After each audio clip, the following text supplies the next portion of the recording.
do that when I'm going to turn off the backing track. I go off to turn off the recorder and oh god, I'm such a melt. What's happening, guys? Dallas here with a very quick lesson here, just a kind of a reminder lesson coming revisiting my favorite diagonal pentatonic scale. So first I'll show it to you, then I'll talk about it. So we're doing it in G in this case, just because the backing track I chose is in G. So it was the first one on my playlist, so that's just what we're doing. All right, so this is obviously movable here, and this is rooted on your A string. So we're going to start on our 10th fret here, as that's your G note on your A string, and then on our D string we're going to come down here to 8, 10, 12. On your G string you're just 10, 12. On your B string, you got to remember, you got to slide over, right, 1, because we're tuned like a 6-string guitar. So we're going to go 11, 13, 15 on your B string, and then just 13, 15 on your high E string. Now, obviously, because this goes through 3 boxes, essentially, right? Or essentially, yeah, I mean 3 really. I mean, and then you're touching on a 4th, right? Because here's your 4th. This would be your 4th minor pentatonic box. It goes through that one here. It ends on that one. Then you got. It exists mostly within this box, which I call form 3 of the minor pentatonic, or form 3, yeah. And then it kind of touches for a second on this one. Right, so that's what I would call form 3. So the other one was form 4. Yeah, I can't count today, guys. Sorry. Anyhow, so it goes through multiple positions of the minor pentatonic, I think was my point. And if I had a point, right?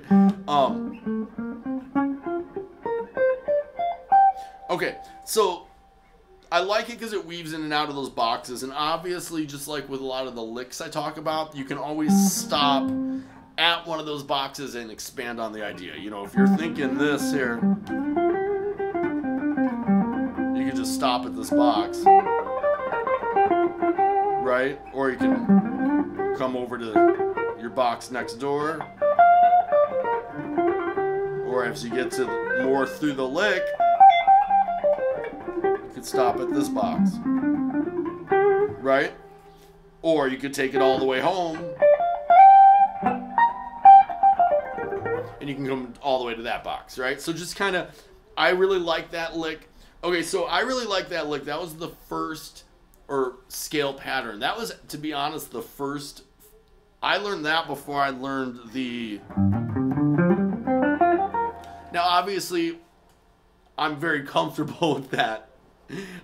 You know, that major, that main form that everyone gets used to first, but that wasn't the first finger pattern for the minor pentatonic that I got familiar with.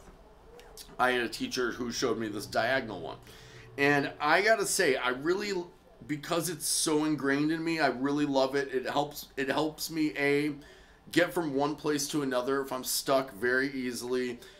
It also helped me when I was learning the 5 positions of the minor pentatonic. I feel like I had a chunk of all of those positions that scale lied within, that it helped me internalize all those other positions quicker.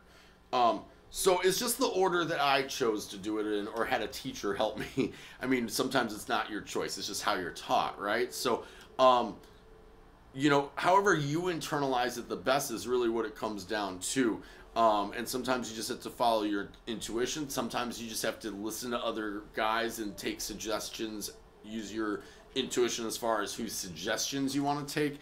All of that comes into play, right? So, anyway, I just like this pattern for those reasons, and wanted to revisit it and go through it one more time, and I hope you guys get some use out of it. As always, like, subscribe, share if you'd be so kind.